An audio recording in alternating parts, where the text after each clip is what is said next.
C'est la 4e attaque en moins de 12 mois contre un des sites de Médecins sans frontières. Cette fois-ci, le raid a visé un hôpital de la ville d'Abs au nord du Yémen. L'ONG y travaillait depuis juillet 2015. Tous les patients et soignants survivants ont été évacués. Qu'est-ce qu'ils pensent trouver dans un hôpital à part des malades et des blessés? Il n'y a rien d'autre que des patients, des personnels hospitaliers, des membres de Médecins sans frontières et des soignants yéménites. Selon les habitants, la ville était visée depuis plusieurs jours par les bombardements de la coalition arabe menée par l'Arabie saoudite. Samedi déjà, une école a été frappée dans une autre région rebelle au nord du pays. Un bombardement au cours duquel une dizaine d'enfants a été tuée. Après le raid contre l'hôpital ce lundi, MSF a publié un communiqué et demandé aux belligérants, en particulier à la coalition menée par Riyad, de s'engager à ce que ces attaques ne se reproduisent pas.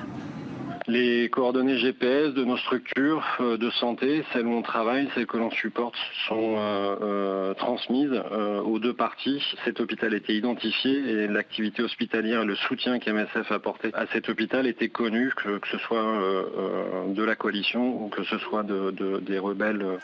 Partisans de l'ancien président Ali Abdallah Saleh, les rebelles houthis se disputent le pouvoir depuis 2014 avec les forces de l'actuel dirigeant Mansour Hadi, soutenu par la coalition arabe. En 18 mois, la guerre a fait plus de 6400 morts et des dizaines de milliers de blessés, dont de nombreux civils.